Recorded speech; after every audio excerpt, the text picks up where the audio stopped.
everyone. I'm Carey Pena, and this is Front Doors TV. We are broadcasting today from the Center for Positive Media. With me in studio, Dr. Kevin Tulipana, the president of the City of Hope, Phoenix. Doctor, thank you so much for being here. My pleasure.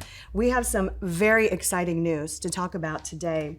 You are rapidly expanding in the Valley, and I want to hear from you why this is so transformational for people who are battling cancer. Sure. Yeah. City of Hope, the transformation started a long time ago. And when City of Hope made the deliberate decision to expand outside of Southern California, their investment in Phoenix and Arizona in general is real. And it comes from that long-standing history of taking care of people, and taking care of people in the most need. And now with our focus predominantly in oncology, with our focus on bone marrow transplant, liquid tumors, leukemias, hematologic malignancies, those types of things, City of Hope is a nationally recognized, the #1 bone marrow transplant hospital system in the country. And we focus almost exclusively on cancer. That's transformative. Nobody else does that. You have 4 locations right now. Talk about the growth and where you're expanding. Yes. So we do have our main campus, which is out in Goodyear, which is our hospital. Again, oncology patients only. We have ICU capability. That is where most of the cutting edge therapy occurs. However, we want to bring care to where people live. And right now we are expanding.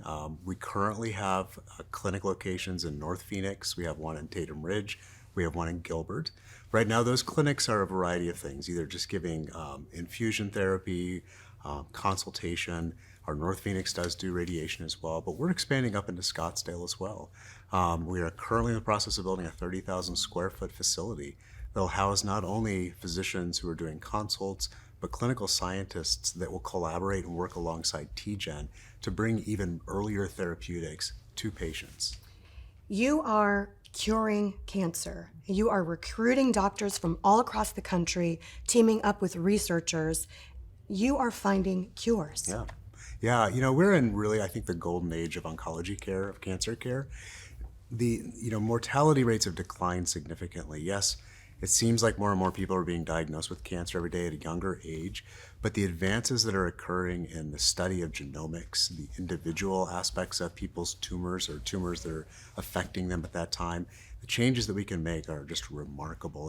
And cancers are being cured today at a much more rapid pace than they have been at any time in history.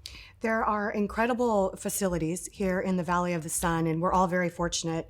What is so unique in your eyes about City of Hope? I mean, it's 110 years old, so obviously that in and of itself, the credibility, and it's so well respected. But in your eyes, what are you going to be able to do that is different? Yeah, it's a great point. There are some really, really phenomenal care delivered here in the Valley. And City of Hope brings something unique in the fact that, again, as I mentioned earlier, we have a 110-year history of philanthropy, of taking care of people in the most need, and not just taking care of them and giving them the minimum that is necessary, but looking for ways that everyone can have access to the cutting-edge therapies that are sometimes reserved for the very few. Our intent is to serve everybody throughout Arizona, regardless of their insurance. We will get there. It will take time, but that is really what is unique about our organization. It's specifically cancer. It's specifically to serve the people of this community, and it's specifically to align with clinical scientists and academic quality researchers across the country and world who are recognized. We're going to be based here in Phoenix with TGen and with City of Hope. It's a pretty exciting time. And finally, I'd like you to just leave a word of inspiration, if you would, because the conversation about cancer, for those walking through it, those who have loved ones, it could be daunting, frustrating, sad, to say the very least. I'd venture to say that every one of us has been touched by cancer in one way or another. I lost my father to pancreatic cancer almost 20 years ago, but the fight with cancer right now is real, and the fight is, and we're winning that fight. I mean, we really are. Yes, again, as I mentioned earlier, we're finding certain cancers affecting people at earlier ages, but just the news that was announced this week on cervical cancer, we can eradicate cervical cancer through proper vaccination.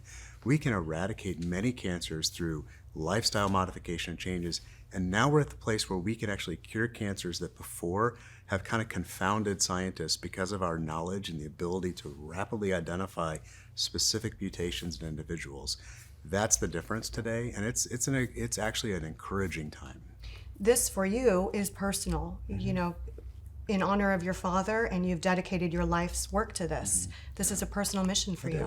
It is. I really appreciate all of your work, and I'm so excited about the expansion here in the Valley. I can't wait to continue to report on this, and I know this is going to be a big national news story. Yeah, my pleasure. Thanks for the time. Thank you, Dr. Tulipana, and thanks to all of you for watching. This is Front Doors TV. I'm Carey Pena.